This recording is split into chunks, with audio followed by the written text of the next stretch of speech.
Today we continue on the 2021 season previews with the Nashville Predators. Now the question is, are they there or are they not there? That's the big question. I see some big acquisitions, but I see some things they may need to work on. It's really in the middle for this team. Today we're going to preview the Nashville Predators in the 2021 season, what can happen to them from my perspective.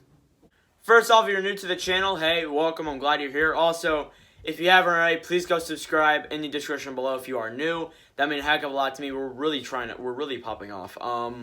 We gained about 4 subscribers today. That puts us at 629, which puts us nearly 70 subscribers away from our end goal by June of 2021, which is absolutely amazing to see. So, that's amazing to see. Someday it's actually looking pretty realistic. Maybe someday we can make it to 1,000 subscribers, start making money, and maybe start making more finance on this channel, make it more beneficial.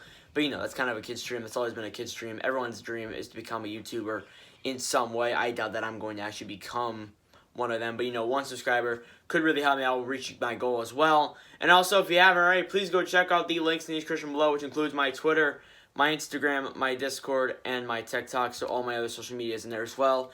If you could throw a few of them a follow, that would mean the world to me as well. And yeah, anyways, let's get into what happened last season with the Nashville Predators. So now on the last season, the Predators weren't too bad of a team when I look at their statistics. They played 69 games, had 35 wins, 26 losses, and 8 overtimes for a total of 78 points. Not too bad, 16th in the NHL, so they probably would have made the playoffs if we didn't have the pause. They were forced to go into the play-in round against the Arizona Coyotes, where they were eliminated in 4 games. And really, in all honesty, they weren't really eliminated by the Arizona Coyotes. They were eliminated by Darcy Kuemper.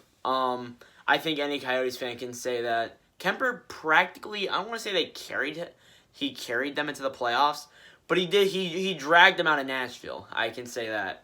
And luckily he put up a big force against Colorado. So that's another topic. But this Arizona Coyotes team, this Nashville Predators team got beat by a very tough goaltending in Darcy Kuemper and Antti Raanta. So I'm not surprised that this team may look at what happened and like, okay, maybe we need to bring in more offense. And really, honestly, it wasn't really their fault that they lost to Arizona. The part of the reason was why they couldn't generate that many goals, in all honesty. But I look at this and I say, you know what? This team looks like they can do something. If they can have a lot of their guys bounce back, which we will get into in a little bit here, and if their new key arrivals can really play well, this team is going to look exciting in the coming years. The key departures list for the Nashville Predators is big, and some of these may hurt, some of these may not. They lost Nick Bonino, a center who's probably going to not play too bad for Minnesota. Mikael Granlund, who is not even in NHL, not even on an NHL team yet, which is definitely possible he could get signed by one, but I'm not exactly sure. Kyle Turris, that may hurt them a little bit. Austin Watson, another one there. Dan Hughes, I'm pretty sure he retired. Craig Smith, I'm not too sure what he ended up. And then Yannick Weber as well. So their departures list is pretty lofty and pretty big. So, some of these guys will hurt. Some of these guys won't affect them as much. But I can tell you right now, one of the guys who will be on the key departures for the 2021 offseason will more than likely be Pekka Rinne, because Pekka Rinne is really reaching that time where, he's at the end of his career. He's going up there in age, and in all honesty, I'm interested to see what's going to happen with this team. And, with Pekka Rinne leaving, their goaltending looks fine without Rinne, but it's going to be troublesome. So this is most likely Pekka Rinne's last season in the NHL. He could play another season, you never know, but this team, I think Pekka Rinne is running out of steam, and that does show some alarming. But this team looks good enough on the goaltending to afford the loss of Pekka Rinne. So there you go. The key arrivals for the Nashville Predators consist of Mark Borowiecki, who adds to that stacked defense in Nashville there. Nick Cousins, Brad Richardson, who will help out on the 4th line center or the depth player, and then Luke Kunin. So, Luke Kunin acquired from the Minnesota Wild. We talked about them 2 videos back. They're a pretty impressive team too. He's a pretty impressive player. He can put up the goals. And, he does have diabetes, but he is going to really help out the Nashville Predators. in a few aspects there. So I look at that and I say, these are good assets. This helps out the depth in Nashville. And this team is looking pretty good offensively. Defensively, they're not too bad. And then goaltending-wise, they're doing pretty well as well. So, this team on all fronts, I think this team is there. But the question is, are they there this season? That's the big one. The projected lineup here for the Nashville Predators offensively does look pretty stacked when I look at it. Their top six consists of Philip Forsberg, Eli Tolvanen, Ryan Johansson, Matt Duchene, Victor Arvidsson, and Luke Kunin. That's their projected top three. Their top six. Their bottom six is Joey Grimaldi, not Joey Grimaldi. That's actually a friend of mine. Rocco Grimaldi, Colton Sissons, Nick Cousins, Jakob Trenin, Brad Richardson, and Carl Jarnkrok. So, on the left wing side there, Forsberg, Tolvanen, Grimaldi, Trenin, center core there, Johansson, Duchene, Sissons, and Richardson. Right wing side, Arvidsson, Kunin, Cousins, and Jarnkrok. So I look at this team and all those fronts. They look pretty stacked. Their top six looks good. Forsberg has been playing good for a long time. Ryan Johansson, however you want to say it, needs a bounce back season. He's one of those guys I profile in there as he does need one. Victor Arvidsson as well, pretty good forward. Luke Kunin in there as well, solid acquisition from Minnesota. He will play good offensively. Matt Duchene, he needs to bounce back. I think he's the biggest guy on that list who needs to bounce back when I look at them. This team looks very good on their center core if Matt Duchene can get a bounce back. And Eli Tolvanen, I honestly don't know. I put him in the top six there because I think he will definitely get another chance. But Tolvanen hasn't really proved it at the NHL level. So I'm not 100% sure if he's going to really affect in Nashville there. And he may find his way out if he doesn't improve in the next season. So, they look at that bottom six there. Grimaldi, Sissons, and Cousins, not that bad of a line there. And then Trenin, Richardson, and Jarnkrok, really your depth guys as well. So this team looks pretty good on their top six.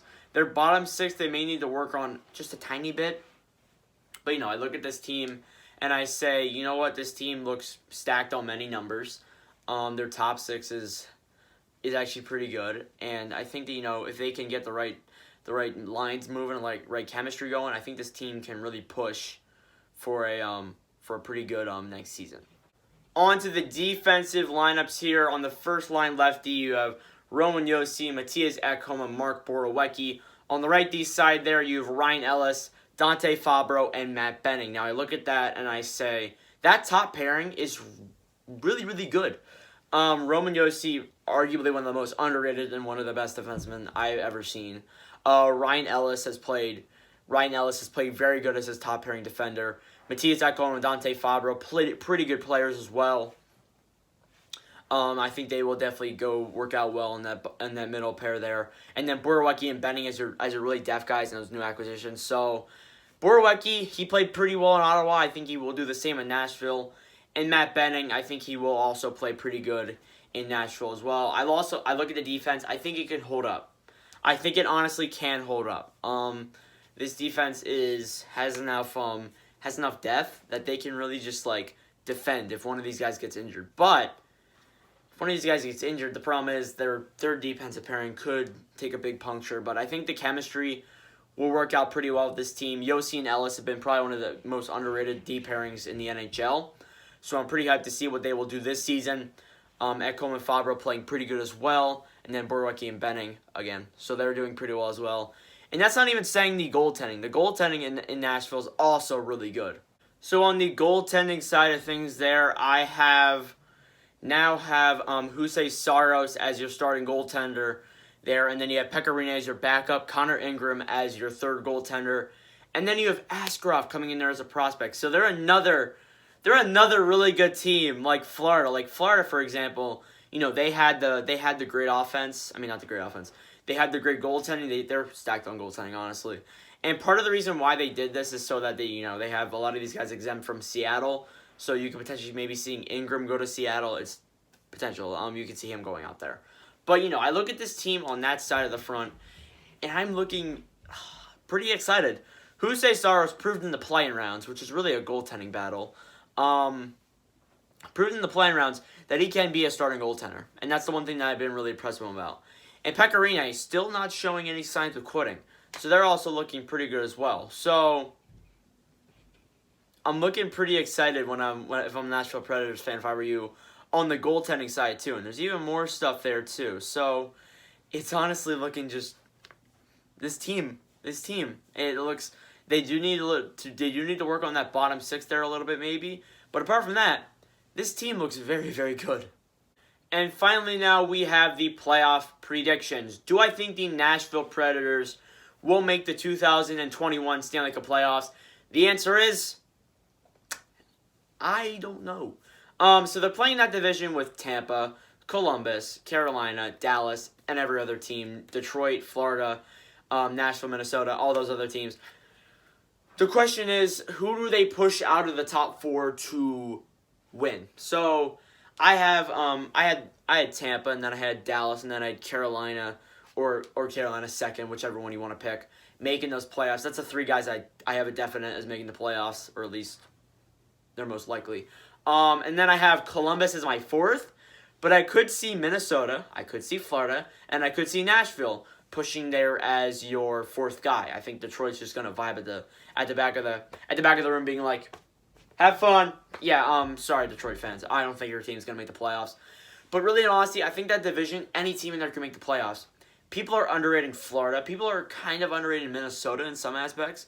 Although Minnesota does need a little bit more repairing to make their team actually manageable and make their team ready for a run.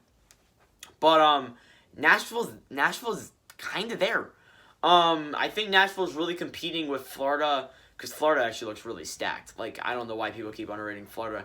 And Columbus, too, who people are also underrating Columbus. So, this team looks great in those areas. And, I mean, they're really going to have to compete with Florida and Columbus, and maybe even Minnesota, too, if they make a huge run there. But, again, I said this for so many other teams before. They need to get off to a good start. They honestly need to. They need to win at least, 5 of their first 10 games, or 7 of their first 10 games, to actually make sure that they're locked up in that spot for at least a little bit, at least. So, this team is there, but are they going to push? So let me know your thoughts in the comments below. Thank you all for watching. If you enjoyed, please go make sure to leave a like, hit that subscribe button, as we're trying to get to 700 subscribers by June of 2021. We've been really pushing. It's been a real thank you all for watching, and I will see you guys in the next video, which will be the New Jersey Devils preview, unless if we do a news time, which we probably will in all honesty.